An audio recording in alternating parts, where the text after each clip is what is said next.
Bonjour à toutes et à tous, j'espère que vous allez bien. Je m'appelle Touko Totiri. La vidéo d'aujourd'hui a pour but de t'expliquer pourquoi est-ce que j'ai créé la chaîne des visionnaires.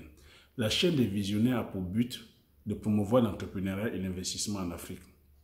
La chaîne des visionnaires aussi a pour but ici de promouvoir nos épices et nos essences et nos produits forestiers non ligneux africains. Qu'est-ce que j'entends par produits forestiers non ligneux africains? C'est tout ce qui est karité, c'est tout ce qui est ginseng. Chez nous au Cameroun on dit ginseng, et en Côte d'Ivoire c'est qu'on dit api, mais le nom scientifique est le Riciniodendron edelotii. C'est tout ce qui est cola, la cola rouge, dont le nom scientifique est la cola acuminata ou la cola nikita. C'est tout ce qui est petite cola, donc au Cameroun on dit le bita cola, et le nom scientifique est le Garcinia cola. C'est tout ce qui est mangue sauvage, on dit au Cameroun, dont le nom scientifique est le Ivirginia gabonensis. C'est tout ce qui est safou, dont le nom scientifique est le dacryode.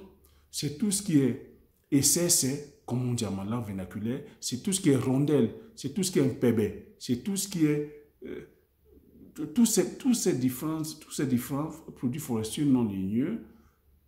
Tu n'es pas sans ignorer que ce sont des produits qui poussent de façon spontanée dans nos forêts, que ce soit nos forêts primaires ou nos forêts secondaires. C'est des produits qui n'ont pas bénéficié de l'intervention humaine, qui poussent de façon spontanée, depuis la nuit des temps. Donc, aujourd'hui, avec la pression que nos forêts subissent, que ce soit nos forêts primaires ou nos forêts secondaires, nous sommes en train de perdre ces essences-là. Quand les grands groupes exploitants de bois vont dans les forêts abattre les bois, ils ne font pas de distinguo entre les épices et les différentes essences. Ils viennent, ils abattent les arbres, et voilà comment nous perdons non seulement que nos épices, nous perdons nos essences, et nous perdons aussi notre pharmacopée, parce que tu n'es pas sans ignorer que pendant qu'on exploite, nous exploitons les fruits, nous exploitons en même temps les feuilles, nous exploitons en même temps les écorces et les racines pour notre pharmacopée. Depuis la nuit des temps, nos ancêtres, c'est-à-dire que se sont soignés toujours, et même aujourd'hui, on se soigne à travers la pharmacopée théorique africaine, à travers les racines et les écorces de nos arbres. Et nous sommes à 80% en Afrique rurale.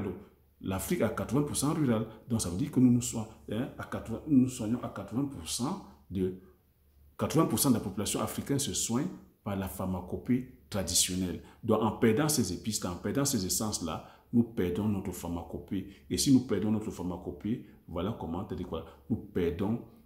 nous perdons la médecine traditionnelle, nous perdons la culture traditionnelle, nous perdons même en termes de santé. Et si on perd en termes de santé, nous allons tout droit vers la mort. Parce qu'aujourd'hui, malheureusement, il y en a qui meurent encore en Afrique faute de moyens.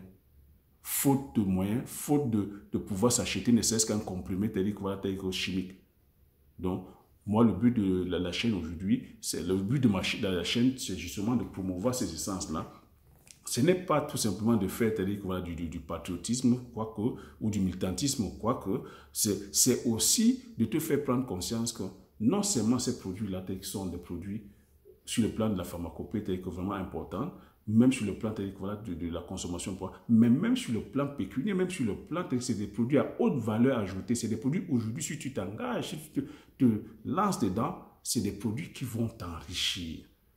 C'est parce que nos paysans n'ont pas, c'est faute de connaissances, faute d'éducation, ne savent pas, parce que c'est des produits qui poussent de façon spontanée, comme je l'ai dit. Quand tu lançais une graine, c'est au bout de 20 ans que ça poussait, au bout de 10 ans que ça poussait, et même des fois ça ne poussait pas, ils ne comprenaient pas pourquoi. C'est pour ça qu'ils ne s'engageaient pas dedans, parce que dans ces différentes essences aussi, tu as des essences qui sont mâles et femelles. Donc si tu as le malheur d'aller prendre une graine qui est mâle, c'est clair qu'au bout de 15 ans, ça ne produit pas. Tu vas te dire par exemple que c'est peut-être la malchance, la malédiction, mais aujourd'hui nous avons la chance que à travers l'ICRAF a formé un groupe de pépiniéristes comme ça qui peuvent, à travers les technologies qui sont le macotage et le greffage, te sortir un plan de ginseng ou de colatier ou de différentes essences dont tu veux, qui produit au bout de 4 ans.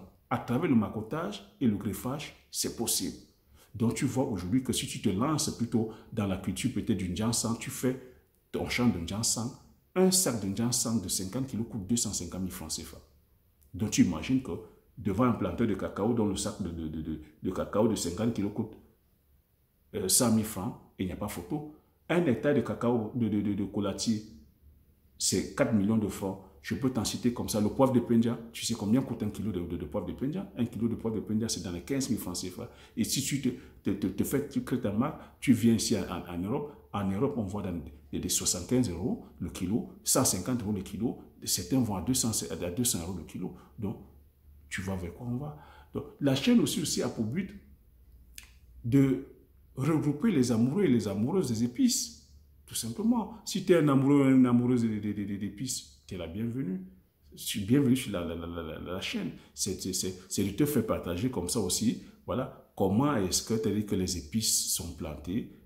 Au-delà du fait que tu es un consommateur, tu verras aussi comment c'est produit, les différentes étapes. C'est pour ça que j'ai créé aussi la chaîne.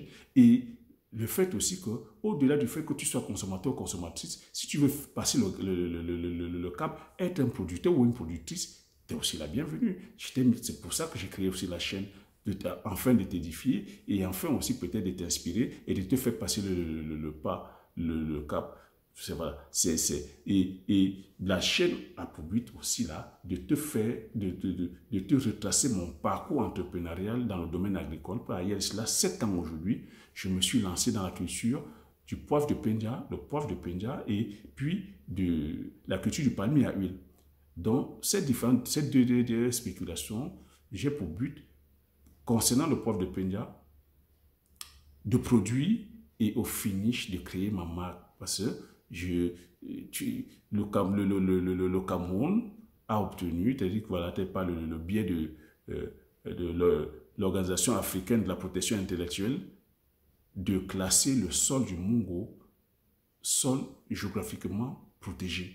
Et moi, je suis du Mungo. Mon village Nkompina, c'est ce challenge-là que j'ai depuis 7 ans, mes frères et moi-même, de pouvoir comme ça, au finish, de produire et de sortir un produit haut de gamme, un produit de qualité, parce que le poivre de Penja, c'est-à-dire que le poivre du Mungo, c'est un label mondialement connu. Et mon but aussi, c'est ça, de promouvoir tel que mon pays, de promouvoir tel que l'Afrique, de faire partager les saveurs africaines au reste du monde.